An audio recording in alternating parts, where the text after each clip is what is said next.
Yes, thank you, Mr. Chairman. I'd just like to introduce our new employee. This is Okay. Michelle Carbajal. Would you introduce yourself and Oh, sorry, name? I'm Gary Griffith, County Attorney. Sorry about that. We have a new employee, Michelle Carbajal. We're excited to have her with us. She was actually with the county for several years and then was gone for a few years, and now she's back. So we're really excited to have her back. So Great. Welcome. Welcome back, Michelle. Welcome. Welcome. And Mr. Grip, thank you. We appreciate you taking the effort to introduce your new employees. Anyone else in call to the public?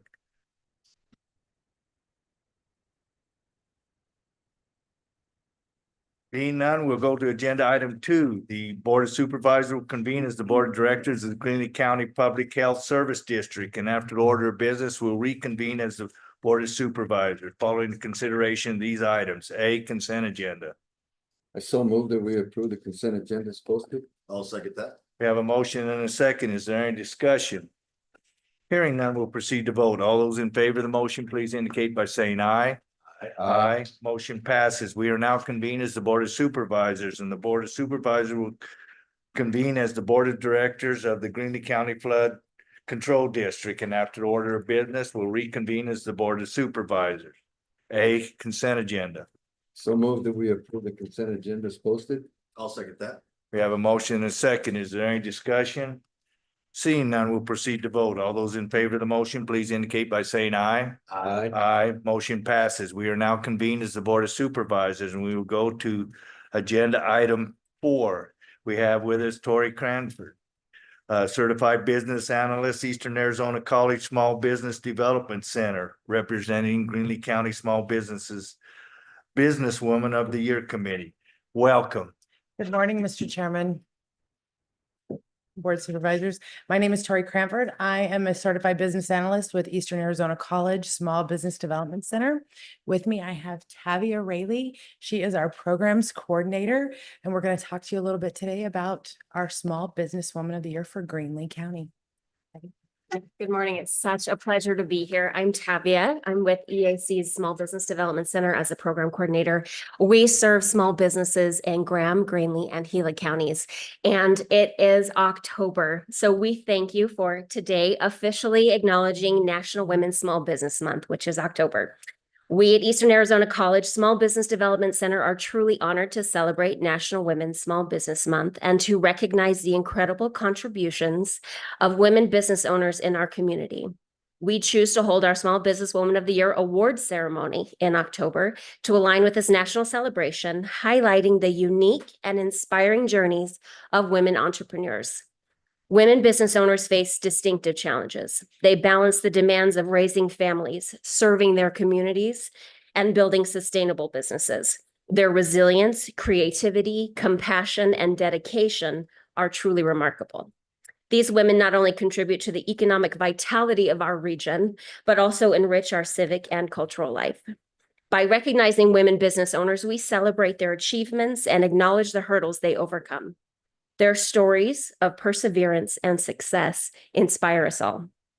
Today, we honor these extraordinary women who make our community stronger and more vibrant. Let us continue to support and uplift them, not just this month, but every day. Thank you. Thank you. Anything else? Hey, my wife's my boss, and so you know what? 48 years, and I don't know what I'd do without her. She's always been a helpmate and right there. We ran a business together, and you know, I hope we never underappreciate what each sex has to offer the world. And I have a proclamation, I guess, that you'd like us. And so the proclamation, gentlemen, that they'd like us to consider is Proclamation for National Women's Small Business Month, October 2024. Whereas working women constitute 75.54 million, or almost half of the nation's workforce, and strive to serve their communities, their states, and their nation in professional, civic, and cultural capacities. And whereas there are more than 14 million women-owned business in the United States, generating 2.1 trillion that's with a T, in sales and employing 10.5 million people. And whereas working women should be applauded for their contributions to the workplace and the financial stability of their families, especially during the economic downturn when more women have become their family breadwinner. And whereas a central purpose of this month is to promote equity for all women and to help create better conditions for working women through the study, advocacy of social, educational, and economic issues impacting women in the workplace. And whereas the Eastern Arizona College Small Business Development Center Small Businesswoman of the Year Committee recognizes women businesses owner in Graham, Greenlee, and Gila counties through its annual Small Businesswoman of the Year award on October 24th. Therefore, I, Richard Lunt, Chairman of the Greenlee County Board of Supervisors, by authority vested in me, do hereby proclaim October 2024 National Women's Small Business Month. We urge all citizens, businesses, and community organizations in Greenlee County to join this statue of working women and business owners. We encourage and promote the celebration of the achievements of all working women and female business owners as they contribute daily to our economic, civic, and cultural goals and livelihood. In witness whereof, we hereby sign the proclamation in Greenlee County, Arizona. This should be first day of October. And with that, a motion would be in order to. I so move that we approve of the proclamation as stated. I second that motion. Do we have any further discussion? Seeing none, we'll proceed to vote. All those in favor of the motion, please indicate by saying aye. Aye.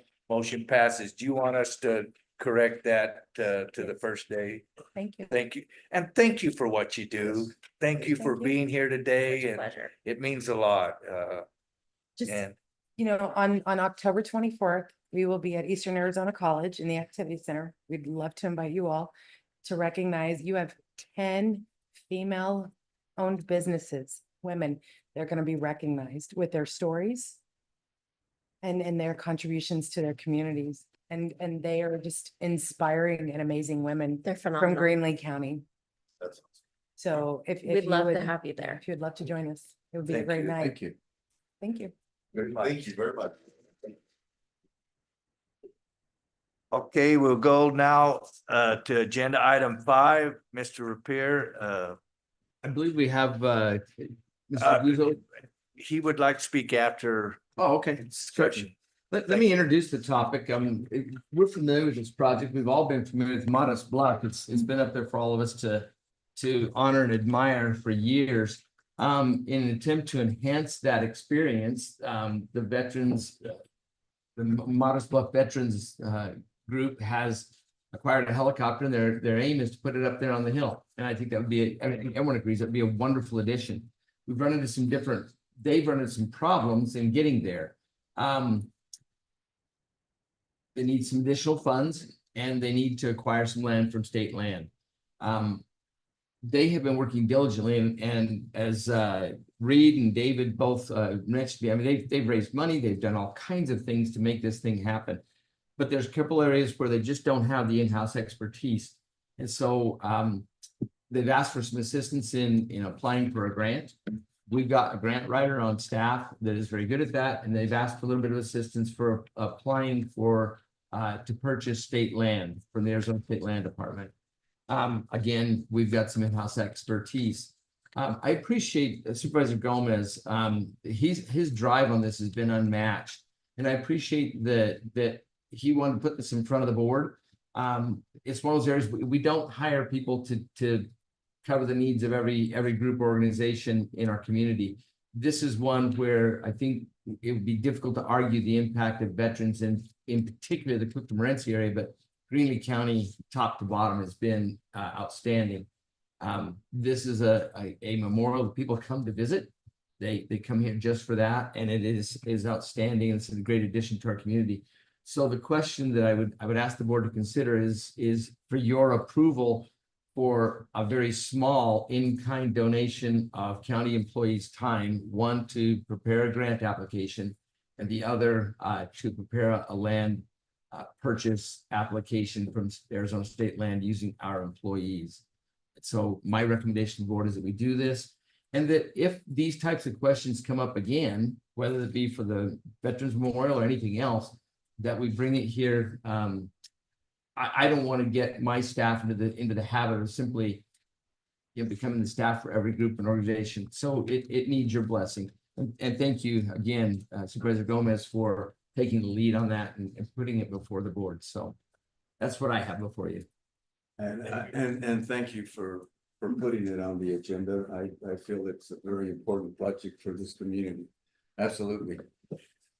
And Just go a ahead. quick comment. I think that all of us realize that the veterans are incredibly important to our county and also to our nation. And so, and I know that there are a couple of veterans here in the room, and David, thank you for your service.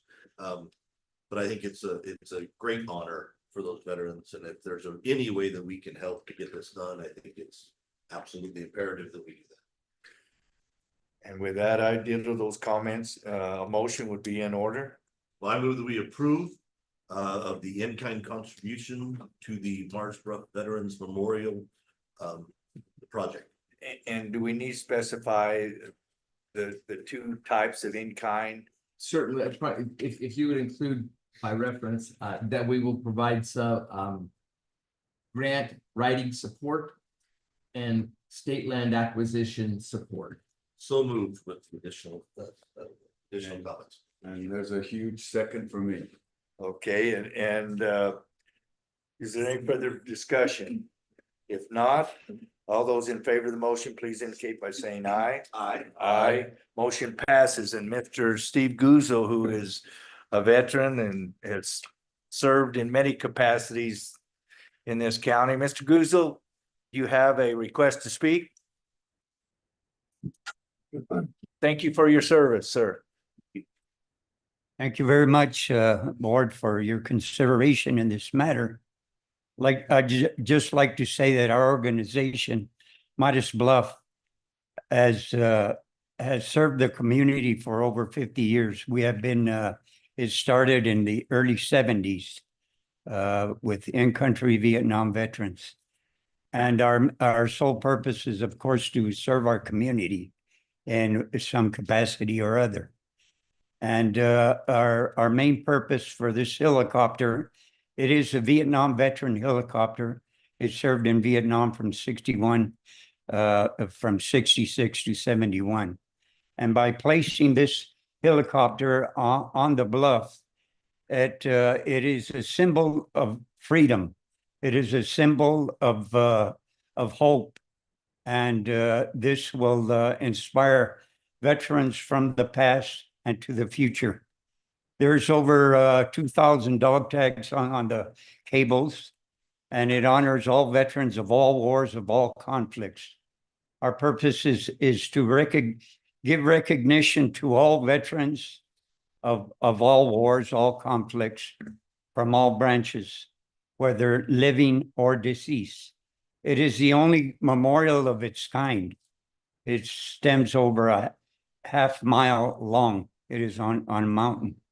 And once again, I would like to thank you. And once again, I believe for your blessing on this project and for your help. I believe that it will help. It will also, give recognition to our community, not only because of the project itself, but because of its support for our veterans. And once again, I want to thank you for that. Thank you, Mr. Guzzo. Well said. With that, we'll go to agenda item 6, Mr. Rapier. Thank you. We'll cover these somewhat quickly. Last night, CSA, and thank you, Chairman, for alerting me to this, but CSA sent out an update. Some of the proposals that were put forward by counties have changed. I'll cover these fairly quickly and try to spend a little bit more time on those that actually have more of a bearing on Greenlee County. Let me pull it up on the screen.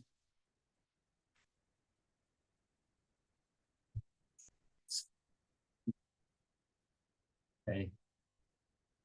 And I'll see if I can make that bigger. So many things, here we go. So, there are three from Mojave County. One is an area where I would encourage the board to support. I hope CSA supports it. I don't know how much progress we're gonna make, but there has been a shift taking place for better than 10 years, but there's been a dramatic shift in just the last 3 or 4 years where we run into problems, and I say we, meaning all counties, we've actually run into it ourselves, where we are required to publish certain things in the paper, certain notices, and there's timelines. You got to run it so many days before, not too many days in advance, and it's got to hit just exactly right. What Mojave County ran into this year was they were getting ready to publish a truth in taxation notice. They were going to exceed their T&T rate, and there's specific times they've got to have that published. Well, the newspaper that they had contracted with, without telling them, changed when they published their paper and when the notices had to be in. And so they missed a notice. We almost ran into that ourselves last year. We did not have a T&T, but when we got ready to adopt our budget, we found out that they had changed the lead time. So those notices had to be in 3 or 4 days earlier than we had planned for. This proposal would allow counties to do alternative things. Either one, publish on the online version of the paper and call that good, or publish on their own website, which in terms of efficient government is where we ought to go.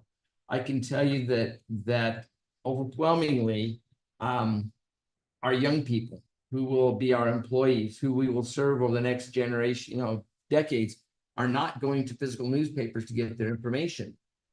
We would be more effective putting it on TikTok than we would often in our own local paper.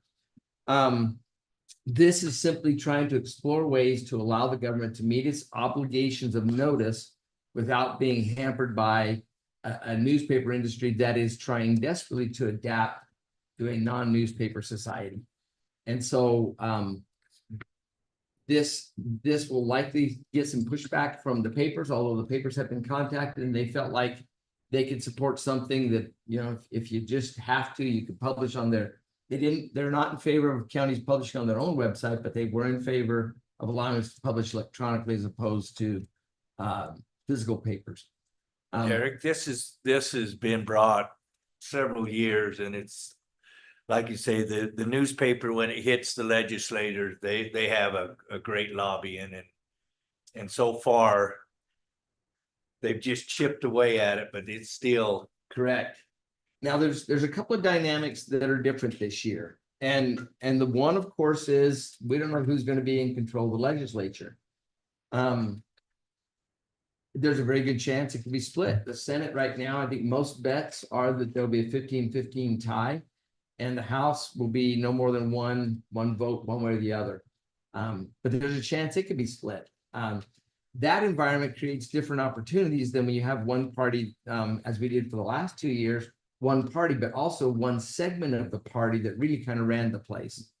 And so there will be some opportunities. One of the other things, should the legislature remain in Republican hands, then a proposal coming from Mojave County as opposed to Pima County, who's carried this water the last several times, it receives a different reception at the legislature. I think Mojave County has been very measured in the problem they're trying to solve. They're not trying to wholesale get rid of newspapers, but they are trying to address a specific need that they got caught in the middle. They're not the only county to have experienced something like this. So I just had a comment. So I think we haven't gotten into the details of the language. That's what the next, next week is going to be about. But, one thing that you had mentioned was the word "or." When you were talking about publishing it on the online newspapers or on the county's website. And I think it'd probably be a whole lot better and easier to fly if that was an "and" rather than an "or."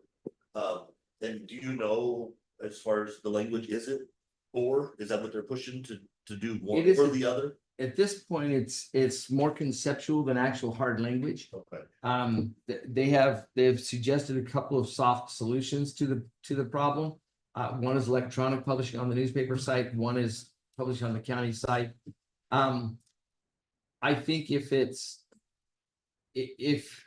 the newspapers are concerned, you get the foot in the door, that pretty soon they're not gonna have a place to publish. And it's obviously government publishing is not what keeps their doors open, but it's steady stream. And it is certainly a revenue generating function that newspapers perform. And when news was, I mean, one of the things they talked about, there's only a couple of cases on this, but I read one of the cases that talked about the number of subscriptions relative to the number of people in the area. And interestingly enough, that doesn't mean much anymore. The number of subscriptions is way down. My father, who is an avid newspaper reader, is 88. And that's the generation that turns to the newspaper. And so it's a changing industry. It's a changing problem that we face. And I applaud Mojave County's measured approach to try and solve a specific problem and not try and attack the entire newspaper county government relationship altogether. So obviously, and you know this, you're all very experienced with this, but at the summit, you each have your own vote. It's not one vote per county. It's not, you all have to be unanimous. This is a policy that I think makes a lot of sense. And so I think this is one certainly we could get behind. Mojave's second one, I visited briefly with Matt Bollinger yesterday. Essentially, they're running into the same problem we've run into. And that is trying to find registered sanitarians to do things like restaurant inspections, school inspections. There's septic tank inspections. These are things that are part and parcel of a health department and keeping the public generally safe. The challenge is that there are two requirements that have made it onerous to try and become a sanitarian. One is a 5-year experience requirement, and the other is a set list of classes that you have to take. So you can have a degree in biology, but if you didn't have the right classes, that may not qualify you to be a sanitarian. And in fact, the last two sanitarians that we've hired had to go back and take additional coursework in order to qualify, although both had degrees. And so this would seek to expand the number of courses, so make it broader of what you could take, and then also to lower the number of years of experience from 5 to 3. It was asked at our small counties forum, why not 2? Why not 1? When I visited with Mr. Bollinger, he pointed out, he says, there's a lot of information transfer that needs to take place. And so that 3-year windows, he felt like it was a good one, but he said 5 years is more than is necessary. Arizona Department of Health Services didn't respond, so we don't know their position. ADEQ said, as long as they can pass the test, we're okay. So again, this is one of those things that right now we've got a sanitarian and we've got one in training that will be qualified. And so we're probably in as good a shape as we've ever been and in better shape than most rural counties in particular. Again, this is one of those that has a touch point on us. The next one, secure behavioral health regional facilities. This is well, the law has been on the books for several years, and essentially what you have is a strange situation in a criminal case where you have a very dangerous person who cannot be brought competent to stand trial, and there's not much to do with them. And so the legislature originally created this secure behavioral health regional facilities and funded it with $25 million. They're limited to 16 beds. There's a very specific, it's a very small and very limited population. Well, for years, it was never used. And so the money got reappropriated back into the general fund. And now this system exists on the books. And Mojave County in just the last year has had 2 of these individuals come through the system where they're not competent to stand trial. They're not safe to be let out, and yet there's no funded place for them to go. Arizona State Hospital won't take them, and so forth. The proposal is to fund this and allow this thing to be set up and get going. There's going to be some arm wrestling over who's responsible.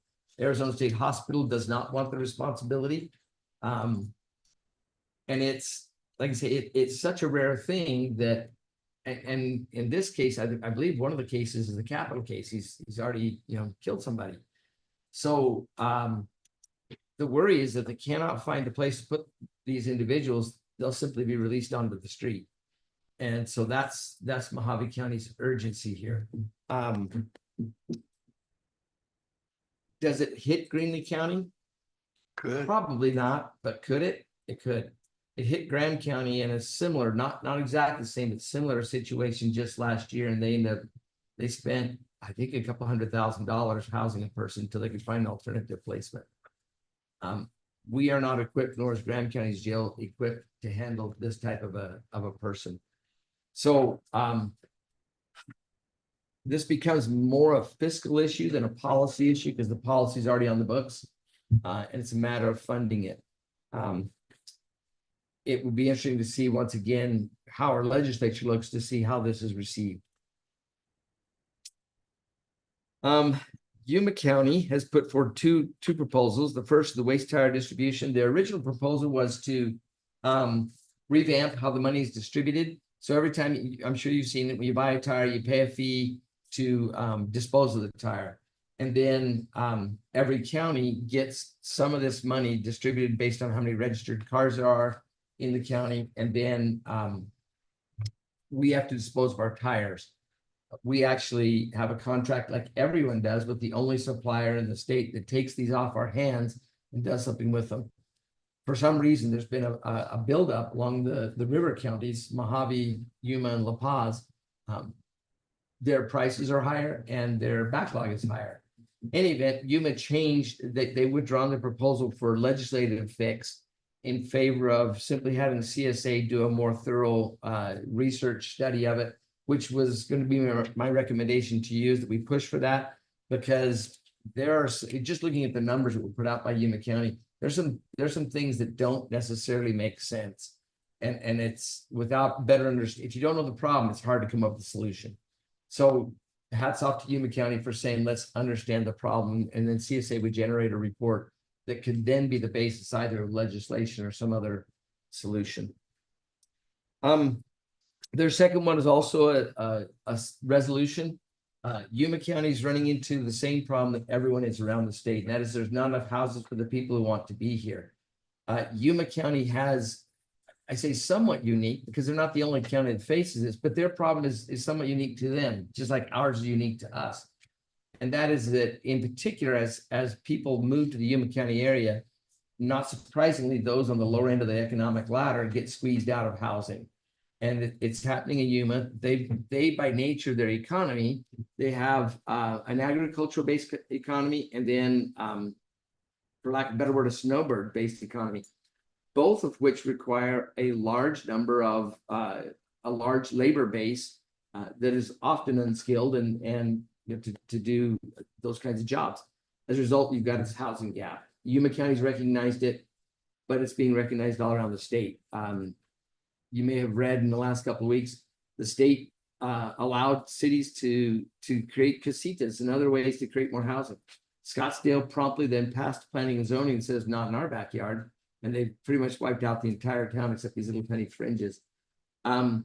It's a crisis throughout the state. So Yuma is basically asking for a resolution to work on affordable housing.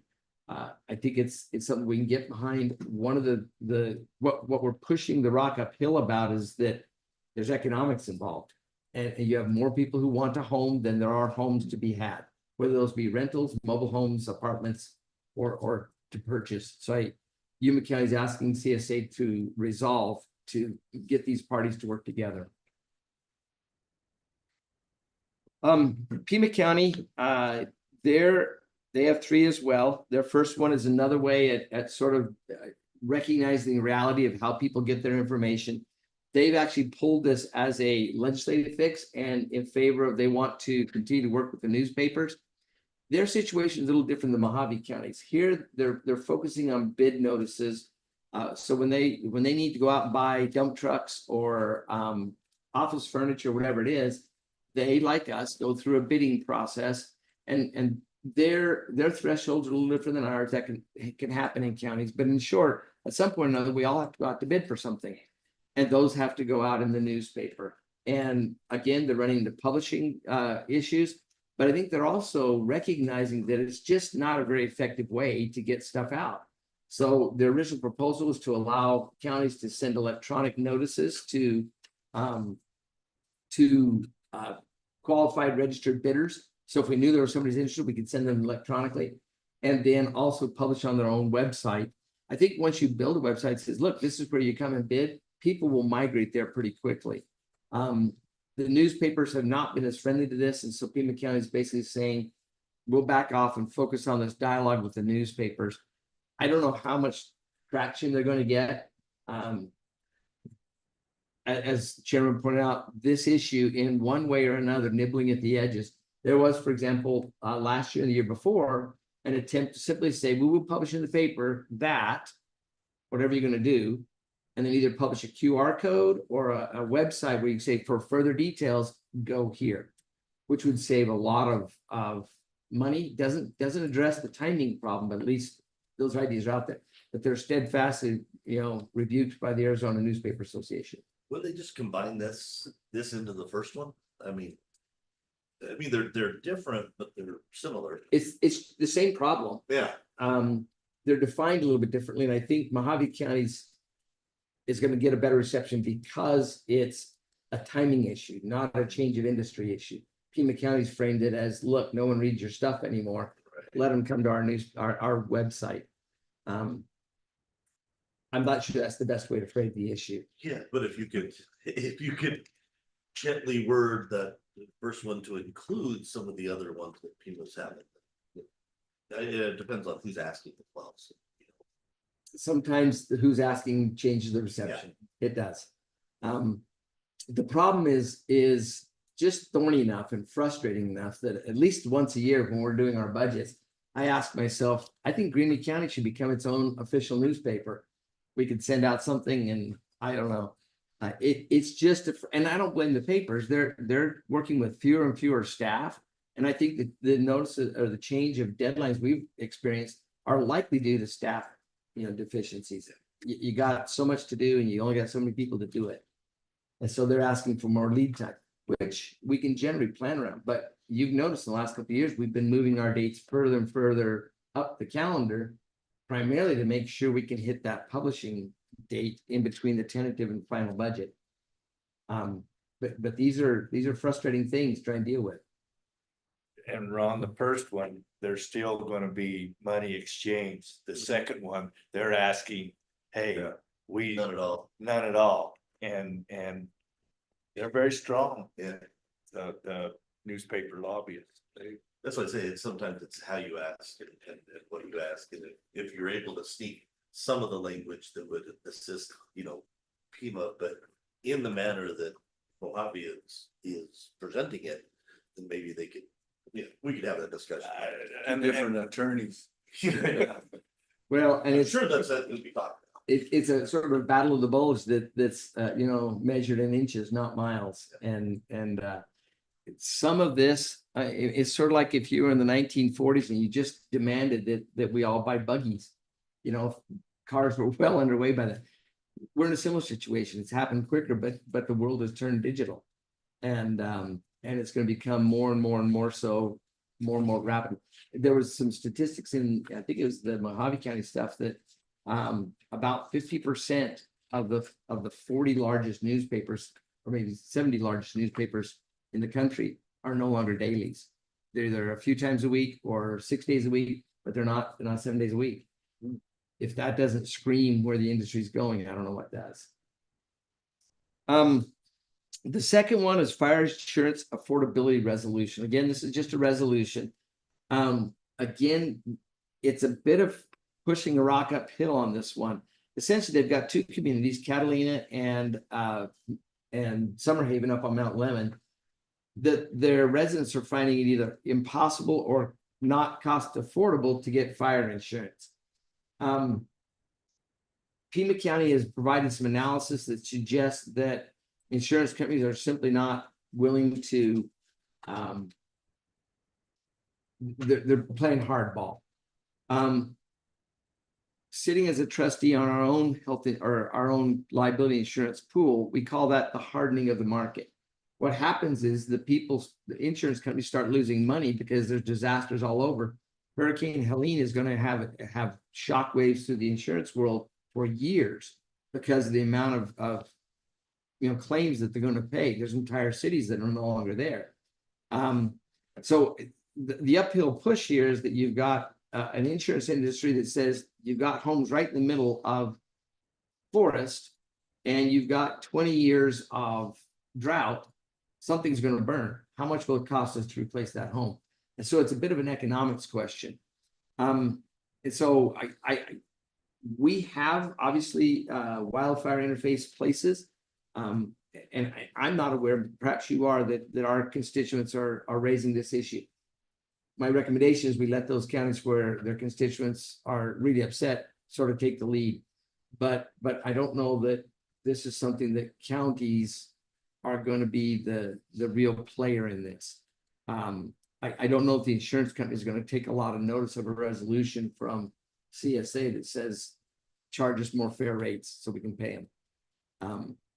But that's in short what they're asking is they want state government and the Department of Insurance and financial institutions to lean on the insurance companies to bring the rates down. So At the end of the day, we all pay for it.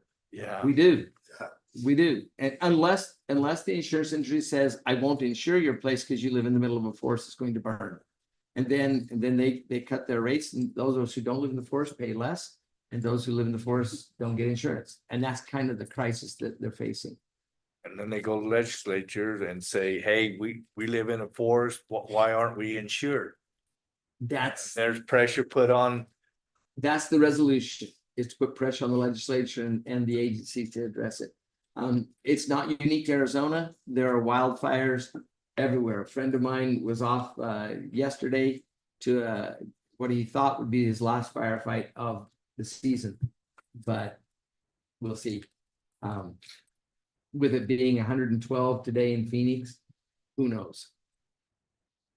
Pima County's last one is they've also changed this one. It's a child care subsidy. They're asking for a letter of support. During the pandemic, there was additional federal and state funds put into to subsidize child care for working families at the lower end of the socioeconomic scale. That money has gone away. I believe it went away this year. Pima County is asking that the state commit and then also commit federal dollars they receive to continue to pay for this child care assistance for lower income families. This is a letter of support. It's not asking us to go and spend our lobbying capital on it, but they're asking for support. This was raised last year. It was talked about the year before, but not as a proposal. Last year it was on the agenda, and CSA did not take up their proposal. I think by a letter of support, they're backing off on that. But that's what it's asking for is ask the state to direct money. And right now, as of course, last year, every dollar was fought over. And so the year before, the Senate President basically says, tell me what you want and I'll give you, each of you get 20 million to do it. Last year it was, tell me what you want to save and you've got 10 million that we can save. The rest you may lose. This year looks a little better. I read that just yesterday that revenues are up a bit, about 33 million over projection. That's not a lot. That's about where we are, a little over projection, but not enough to breathe easy. And there's a lot of things going to happen between now and January. A hurricane, an election, who knows what else. There's war in the Middle East. We don't know how that affects. So we will see what kind of money there is come January. Part of that was on taxes on insurance premiums. Yes, You noticed that? yes. If you're paying insurance, you've noticed the bump. Pima and Pinal County have gotten together on an issue that is unique to the large counties. Probably 12, 15 years ago, we had a case that qualified as a capital case. Two of my colleagues allowed me to use their death penalty panels to review it. And they wisely counseled us to go not allege the death penalty in that case. even though they both said you likely get a death penalty at the jury trial, but you're gonna lose it on post-conviction relief. In other words, once the trial's over, then attorneys crawl over the case and say what was done wrong, not just an appealable issue, but was your attorney competent? Was the sentence legal? Those kind of things. Well, the attorneys who do that kind of work are right now statutory limited to $100 an hour. And for most, they are private attorneys who contract to do this, and that barely keeps the overhead at bay. Again, this didn't go anywhere last year, but Pima and Pinal are both basically saying, can you give the Board of Supervisors authority to raise that rate if they choose to? And that's simply to attract people to do it. This will primarily affect Pima, Maricopa, Pinal, Mojave, Yavapai, and occasionally Yuma. Nobody else can afford to do a capital case. It's about $3 to $5 million to do a capital case over a course of 5 to 10 years. So,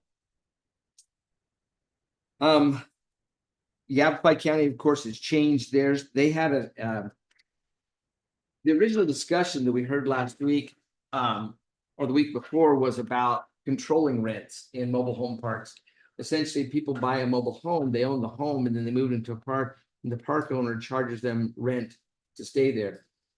There's been a trend across the country where corporations are coming in and buying the parks, raising the rent. In some cases, they're saying it's due to infrastructure rebuild, and that could be true. But it's also, it's simply a corporate model that they want to get a return on their investment. Surprisingly, the idea of rent controls came from Yavapai County. They've changed their request now and have asked that essentially they want to do a resolution emphasizing the importance of mobile homes as part of our housing crisis solution. They are, on the whole, they say they cost about a third of what a site-built home would run, depending on where you're at and in which community. And so they want to focus on how that can be a viable option, but they've also expanded the resolution to be more broad to say, can we work on housing generally? And so those kinds of things, again, this meshes with Yuma County's resolution. Housing is a problem from low income. Well, the only folks that aren't having a problem are those at the very top. The Arizona Republic about once a week publishes the homes that sold for the most amount of money. When you're paying $32.5 million for a 32,000 square foot home, this is not your problem. But for most of the rest of us, including those of us who have kids who want to get into the homes and that kind of stuff, it's a challenge. And so I think Yavapai and Yuma are on the right idea. That the solutions are complex. One study said that they thought the main reason for the housing shortage was local policies. That's translated into cities are zoning and putting out regulations that don't allow for multifamily housing. They don't allow for casitas. They don't allow for those things that expand housing options because they don't want it in their backyards. Fine if you do it in Glendale, or Glendale says fine if you do it in Peoria. Peoria says fine if you do it in Surprise, but they're all saying we don't want it here. And so that's in the metropolitan, that's causing the problem. We, of course, know that our challenges are a little bit different in our locality.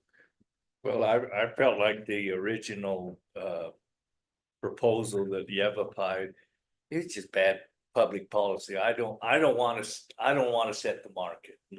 I don't think that's in our curfew.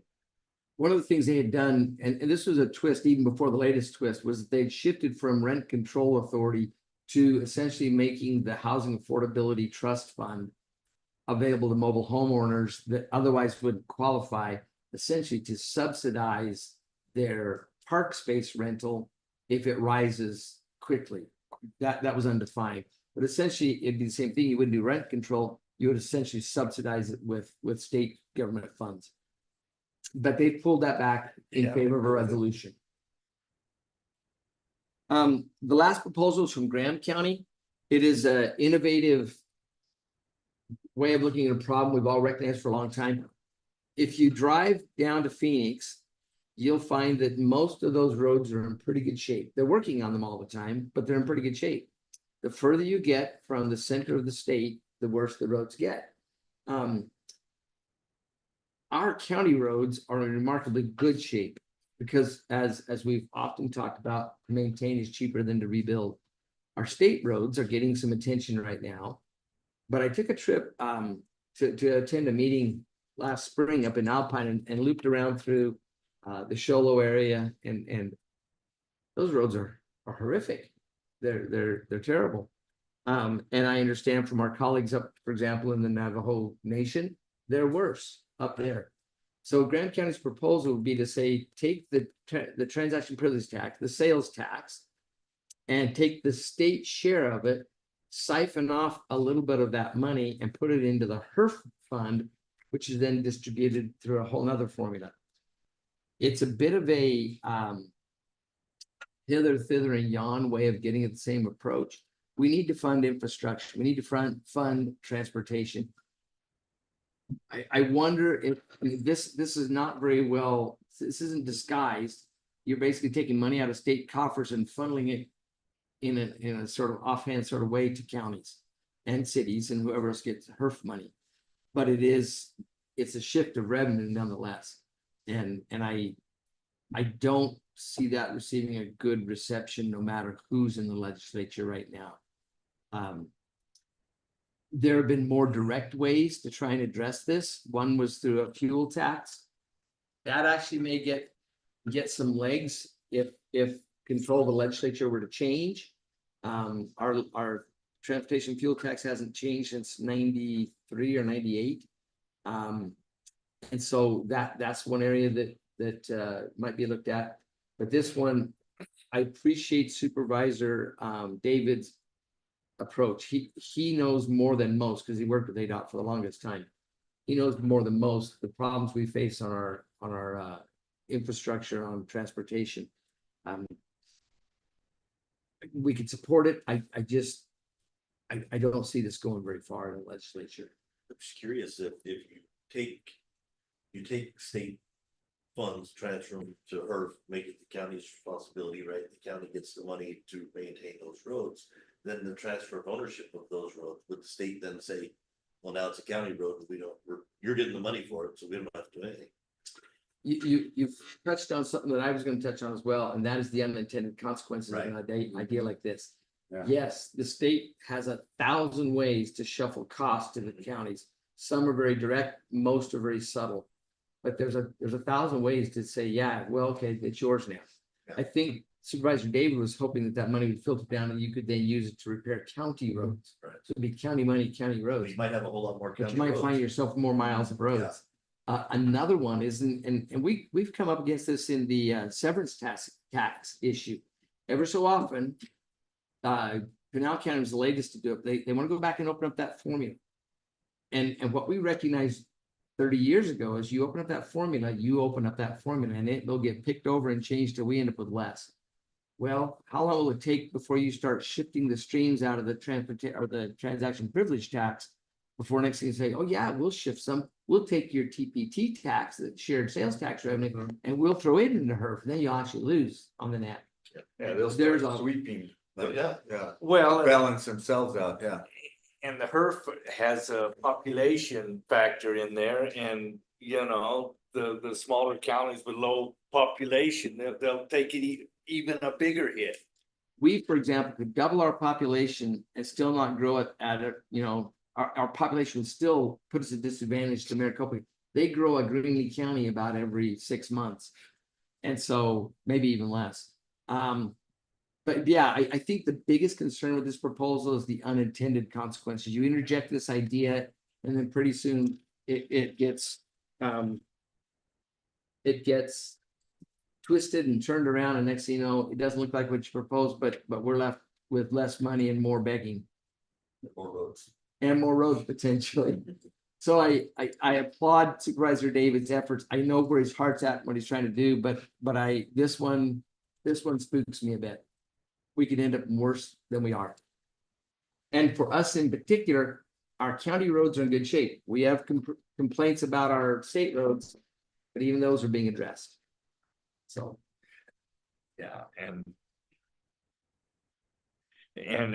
to that fact, Jenny Howard, who is Supervisor John Howard's wife, she has defended the rural very well, and I appreciate her efforts on the State Transportation Board because she is an advocate. Large woman of business too. Yeah. But I would certainly stand for any questions you may have. As the agenda goes, it's fairly innocuous. There's no water proposals, for example, and yet we all know Yeah. that water is going to continue to be talked, well, from CSA. Yeah. At least they haven't been pitched yet. Our process at CSA makes it such that we won't like to see a water proposal. But will water be on the legislative agenda? Absolutely it will. You can bet on it. There's all kinds of saber rattling going on around the state about all kinds of water policy. So but CSA is not, we're putting up our own idea out there.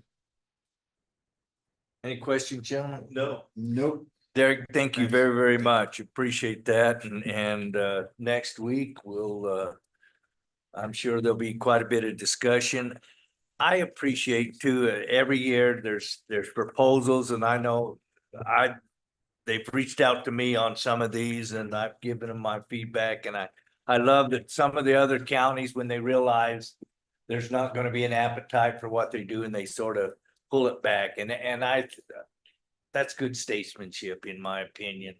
Because why go and argue about something that probably isn't gonna get legs? Well, in that regard, we saw with our own proposal a few years ago regarding out of county tuition that we pitched it, we pulled it, we perfected it, we worked with the stakeholders, and then we brought it back to the LPC once we had a legislative bill ready to go, and CSA got behind us, and that was very helpful.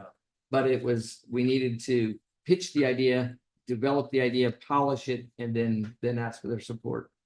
And that'll happen in this process as well. Always does. Anyway, if there's no other questions, we'll go to agenda item 7. Thank you. I don't really have any more information. We updated you on the revenues for the county. Right now, like I say, the state budget is approximately 33 million above projection. Interestingly, the sales tax is down. But there's the other streams income tax is down, sales tax is up. In corporate and individual income tax is down a bit. On the whole, they're net positive. If it stays more or less where it's at, it will be a conservative. There's going to be a whole bunch of money to start up a whole bunch of other ideas. Other than that, we really do have to see what the makeup of the legislature is going to be. And that right now is down to about 2 seats in the Senate and about 5 in the House, maybe 6. You can determine which way that goes. That's all I have on legislative and budget though. Any questions on that? Thank you for that report. Bianca, calendar, please.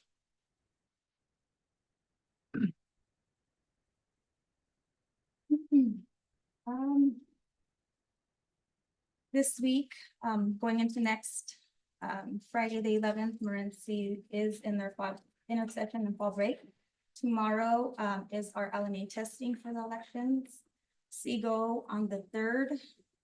We do have the CSA Legislative Summit next week from the 7th through the 9th. So no CSA meetings. Early voting does start October 9th. Our second board meeting is October 15th, Tuesday. And WIFA and ECO on the 16th. That's all I have for October. Anything else for October, gentlemen? Okay, thank you. Halloween. And Halloween on the 31st. November 5th is the general election, Tuesday. The 8th is county managers. Saturday, November 9th is the 8th annual suicide awareness walk for Cody Memorial. Veterans Day, November 11th, our offices are closed. Small counties on the 13th. CSA on the 14th. Our first board meeting for November is November 19th. And then we'll canvass the election at that board meeting. WIFA and ECO on the 20th. and our second board meeting on the 26th. We kind of tossed that Maybe. around, possibly not having that meeting. It's still possible. Yes, I mean, at this point, we'll see what develops. Like I said, we'll have a lot to cover on the 19th. And if we can get it all covered on the 19th, then we won't worry about the 24th. Our challenge in that period is that we often will cancel our second meeting in December. But we as staff will make sure that we get everything in front of you that needs to be covered. Anything else to add to November? No. So I'll just keep that meeting on the 26th until we I think for now. say, okay. Yeah, let's keep Put it. a little question mark by it. Okay. Will do. There's a elk hunt going on around there. I think there is. Who got drawn? Do you know who got drawn? It's me. No. We're not talking to him. That's it for November, the 28th and 29th, closed for Thanksgiving. December 6th, county managers, the Festival of Lights is December 7th, Saturday. Our first board meeting is December 10th, and then we have the ACO conference from the 10th through the 13th. Small counties on the 11th and CSA on the 12th. WIFA on the 18th. We don't have a second board meeting scheduled for December, unless we need to, and then December 25th, our offices are closed for Christmas. And that's all I have for December. The ACO conference is 4 days. Yeah, it always is. They have that awards deal on the Friday morning. By the way, I thought I'd said this, but David Miller from Seago says that the Administrative Executive Committee for Seago on the 3rd has been canceled. So on October. October. Yes, over Okay. there. So that's this Thursday. It's out. That's Dave. Anything else, Dad? Thank you, Bianca. Appreciate that. With that, we'll go to agenda item 8. A consent agenda. I still move that we approve the consent agenda as listed. I second that motion. Got a motion, a second. Is there any discussion? Hearing none, we'll proceed to vote. All those in favor of the motion, please indicate by saying aye. Aye. Motion passes. We will now go to agenda item 9, supervisor report. Mr. Campbell. I don't have anything for this meeting. I don't have anything. Since I missed the last meeting, first of all, I would like to thank all involved in the fair. Austin, thank you. You spent a lot of time down there. I appreciate that. All the employees. I thought the fair went real well. The new facilities that we put in last year. Wonderful. Got lots of comments about how nice the facilities were, how functional they worked during both the show and the sale. The judge was just, he just says, man, it's fantastic. So make sure we thank all those involved. I had lots of positive comments on the collegiate rodeo. It was run very well, all the events, I like the crowds, and I thought the fair overall, yeah, it had its glitches, but they'll always have big glitches, when you've got that many parts. I appreciate all the efforts that the employees have done in lots of different arenas, and anyway, I think, we're no better than the employees that help us run the show. And Derek, thank you. You. I really didn't do much, but I Well, appreciate those and- who did on staff. They were great. Well, I just in a lot of areas, our finances are always in good shape, and that's important. You're only as good as your employees. Also, as you well know, there's been a lot of things going on in different arenas. The Wolf, Ron's been taking care of a lot of those meetings, and there's a lot on the some of the things that are happening there. Appreciate, Ron, your efforts there. And with the water, yes, it's a big area. On WIFA, I think you're gonna see a lot of changes. We're working on water augmentation process. I know sometimes the WIFA has got criticized for not acting fast enough, but I think it's been prudent that we didn't act too fast, that when we do it right. And that money is spent in the most advantageous way. We also, on the water conservation funds, we had $200 million, and we've saved over 5 million acre feet. An acre foot is almost 326,000 gallons. So we've saved a lot of water, and hopefully we'll get funded some more so we can continue this process. Anyway, that's my report. If there's no further business come before this board, we stand adjourned. Thank you. Yeah, well,